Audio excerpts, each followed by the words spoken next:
Em 1991, o Rio de Janeiro foi palco de uma sequência de acontecimentos que até hoje não encontram explicação. O coração pulsante da cidade, repleto de carros, vendedores e pressa, escondeu, por meses, um segredo sombrio que silenciosamente levou dezenas de pessoas. A Praça 11, espaço histórico, cenário de lutas culturais e encontros, transformou-se em um ponto de medo e superstição. No começo, parecia um caso isolado, um ambulante conhecido desapareceu em plena luz do dia, sem rastros, sem testemunhas que conseguissem dizer o que aconteceu. Ele estava sentado, sorrindo, vendendo relógios, e, no instante seguinte, já não existia. A polícia registrou, a princípio, como um desaparecimento comum. O Rio era uma cidade com índices altos de violência e sumiços não eram raros. Mas a diferença desse caso estava na forma como o homem foi apagado. Não havia sinais de luta, não havia sinais de fuga. Era como se o espaço tivesse engolido alguém e deixado para trás apenas o silêncio. Dias depois, uma florista sumiu diante de clientes.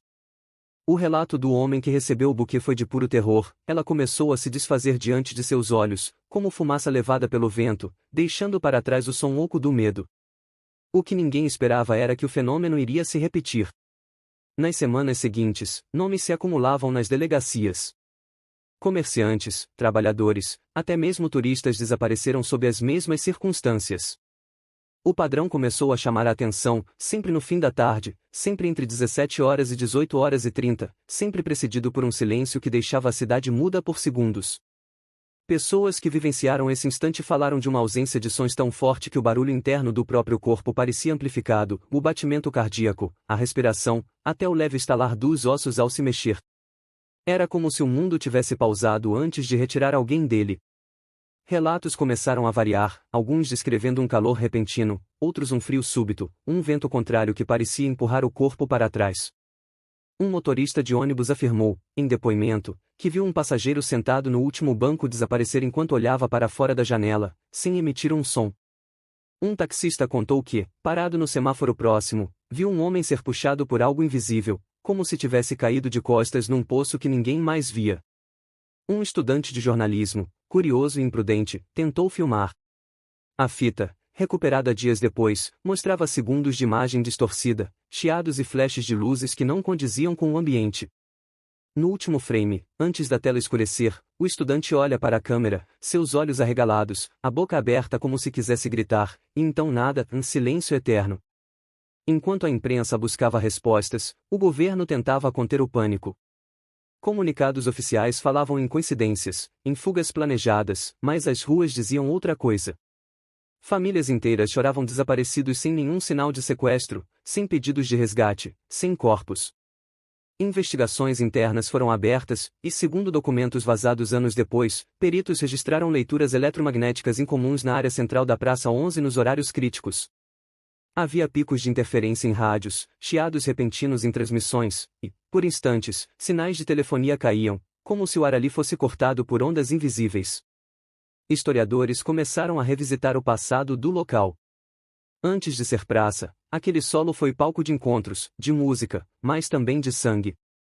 Ali já se realizaram execuções públicas, ali correntes de escravidão tocaram o chão, ali conflitos políticos terminaram com tiros e corpos abandonados.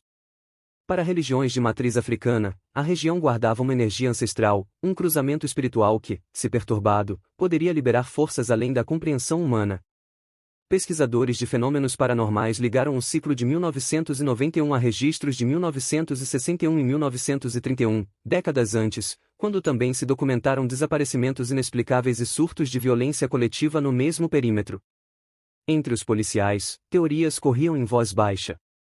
Havia quem acreditasse em sequestros conduzidos com tecnologia avançada, outros falavam em experimentos secretos, e os mais céticos atribuíam a histeria coletiva alimentada por coincidências e boatos.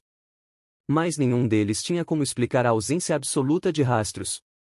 Nenhuma pegada interrompida, nenhum item caído, nenhuma câmera útil. As pessoas simplesmente deixavam de existir, como se a linha da vida tivesse sido cortada com precisão cirúrgica. Um investigador aposentado anos depois disse em uma entrevista: não havia lógica. Era como tentar resolver um crime sem corpo, sem suspeito, sem crime. Era como se a própria cidade estivesse devorando seus habitantes. Em meio ao caos, comerciantes começaram a fechar antes do pôr do sol. Taxistas desviavam as rotas, vendedores ambulantes sumiram, e a praça, antes viva e barulhenta, se tornou um espaço de passos apressados e olhares para o relógio.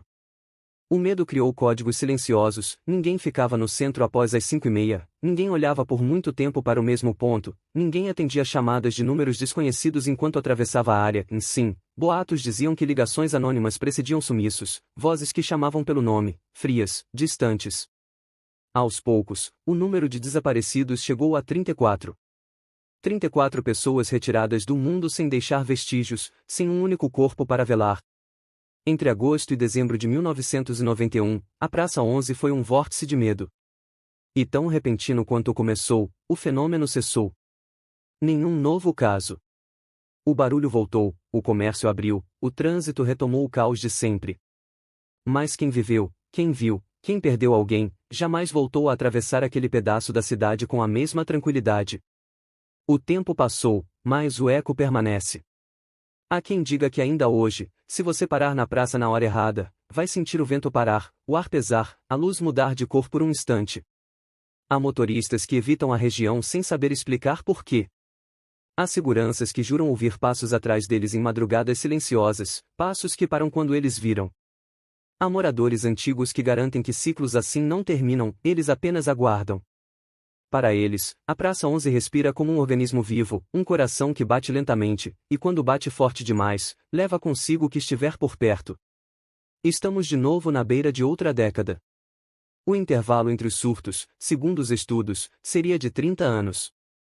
E se as coincidências forem, de fato, parte de um padrão, a cidade pode estar prestes a reviver 1991.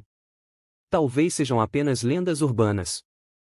Talvez sejam memórias distorcidas por medo. Ou talvez, a qualquer momento, o silêncio volte, e mais um nome seja apagado da existência, sem explicação, sem despedida, apenas ausência.